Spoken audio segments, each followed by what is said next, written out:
Assalamualaikum warahmatullahi wabarakatuh. Perkenalkan, nama saya Selamat Farida, NIM 20103100003, kelas A2 MIR. A2 MIR adalah singkatan dari kelas A semester 2 Madrasah Ibtidaiyah Reguler, dan pastinya dari Prodi PGMI Fakultas Tarbiyah. Sesuai dengan judulnya yang sudah ditampilkan di slide pertama, yaitu tentang perkembangan masa dewasa, ada beberapa poin materi atau rumusan materi yang akan dibahas di video kali ini. Yang pertama, pengertian perkembangan pada masa dewasa. Yang kedua, fase-fase perkembangan pada masa dewasa. Yang ketiga, tahap perkembangan pada masa dewasa. Dan yang keempat, tugas perkembangan pada masa dewasa. Yang pertama adalah pengertian perkembangan pada masa dewasa. Perkembangan adalah serangkaian perubahan progresif yang terjadi akibat proses kematangan dan pengalaman. Perkembangan bukan sekedar perubahan beberapa sentimeter tinggi badan seseorang atau peningkatan kemampuan seseorang, melainkan suatu proses integrasi dan banyak struktur dan fungsi yang kompleks. Perubahan progresif yaitu perubahan yang sifatnya meningkat, maju, atau berkelanjutan. Yang kedua adalah fase-fase perkembangan pada masa dewasa. Poin A, struktur dalam rentang kehidupan.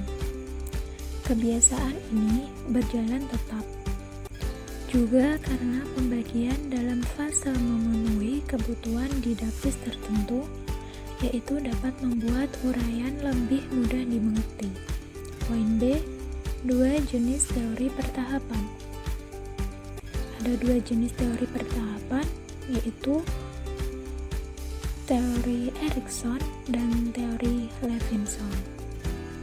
Teori Erikson menyatakan bahwa sesudah masa remaja, yaitu masa penemuan identitas seseorang, sekaligus memasuki masa dewasa awal yang ditandai oleh intimitas, yaitu kelekatan, maka seseorang tinggal mengalami dua fase yang meliputi sebagian besar masa hidup seseorang.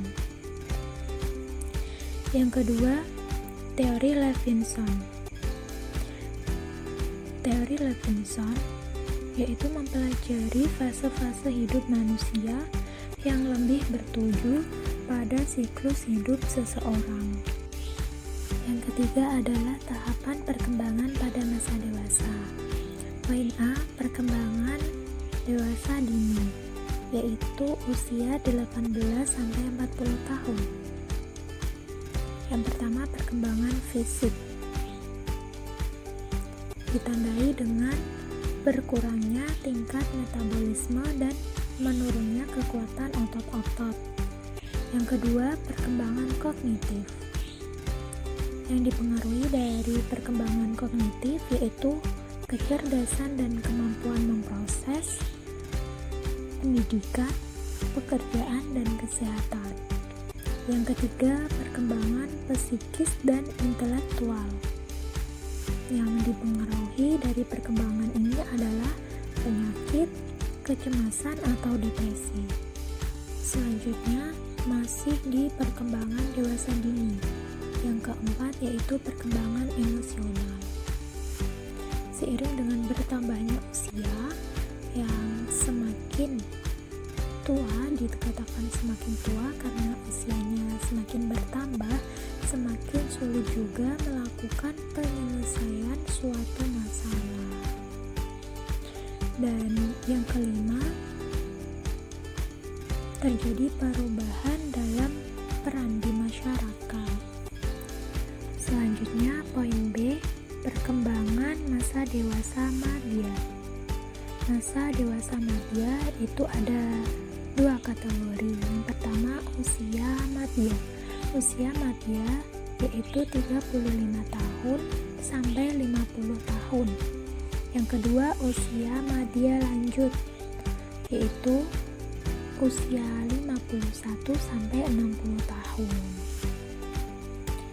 Di usia madya lanjut, biasanya terjadi penurunan kekuatan fisik dan diiringi pula oleh penurunan daya ingat seseorang. Dan di poin C ada dewasa akhir, disebut juga usia lanjut atau lansia lanjut usia. Dengan ciri-ciri terjadi perbedaan individual, terus perubahan fungsi inderawi, kemudian perubahan kemampuan motorik. Yang keempat yaitu tugas perkembangan masa dewasa. Tugas perkembangan masa dewasa muda atau dewasa dini, yang pertama memilih pasangan hidup. Tetapi dengan catatan harus punya kesiapan, yaitu siap mental maupun siap fisiknya. Yang kedua, belajar hidup bersama pasangan hidup. Yang ketiga, memulai hidup berkeluarga. Yang keempat, memelihara dan mendidik anak. Yang kelima, mengelola rumah tangga. Yang poin 1-5 intinya sama ya, memilih pasangan hidup. Yang keenam, memulai kegiatan pekerjaan.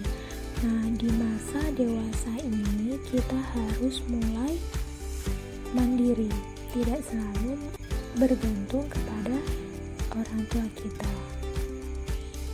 Dan di masa dewasa muda ini kita harus mulai mencari pertemanan sosial atau banyak berinteraksi dengan masyarakat, dengan lingkungan sekitar, karena kita di usia dewasa ini kita pastinya akan selalu terjun di masyarakat. Lanjutan dari tugas perkembangan masa dewasa muda yang ketujuh yaitu bertanggung jawab sebagai warga masyarakat dan warga negara. Yang kedelapan, menemukan persahabatan dalam kelompok sosial. Seperti yang saya katakan sebelumnya, bahwa di masa dewasa ini kita harus bisa menemukan atau bisa berinteraksi dengan baik di masyarakat atau di lingkungan sosial. Yang selanjutnya, tugas perkembangan masa dewasa madya. Yang pertama, memiliki tanggung jawab sosial dan kenegaraan sebagai orang dewasa. Yang kedua, mengembangkan dan memelihara standar kehidupan ekonomi. Tugas perkembangan masa dewasa madya yang ketiga yaitu membimbing anak. Yang keempat, dapat menerima dan menyesuaikan diri dengan perubahan-perubahan fisik sebagai orang setengah baya. Di masa dewasa ini adalah masa di mana seseorang menuju usia lanjut. Di masa usia madya ini adalah masa di mana seseorang menuju usia lanjut atau akan mencapai usia di atas 60 tahun. Yang selanjutnya, tugas perkembangan di masa dewasa lanjut atau lansia lanjut usia. Yang pertama, menyesuaikan diri dengan kondisi fisik dan kesehatan yang semakin menurun. Dan di usia lanjut ini, kesehatan seseorang itu menurun karena faktor usia. Yang kedua, harus dapat menyesuaikan diri dengan situasi pensiun dan penghasilan yang semakin berkurang. Karena kesehatan yang semakin menurun, tentunya akan berpengaruh pada pekerjaan atau penghasilan yang diterima. Karena kesehatan menurun, maka sudah tidak bisa bekerja dan akhirnya penghasilan pun menurun, semakin berkurang. Itu tadi video mengenai materi perkembangan masa dewasa. Ada dewasa dini, dewasa madya, dan dewasa lanjut. Terima kasih telah menyaksikan video ini sampai selesai. Semoga video ini bermanfaat untuk kita semua. Dari saya, kurang lebihnya mohon maaf. Wassalamualaikum warahmatullahi wabarakatuh.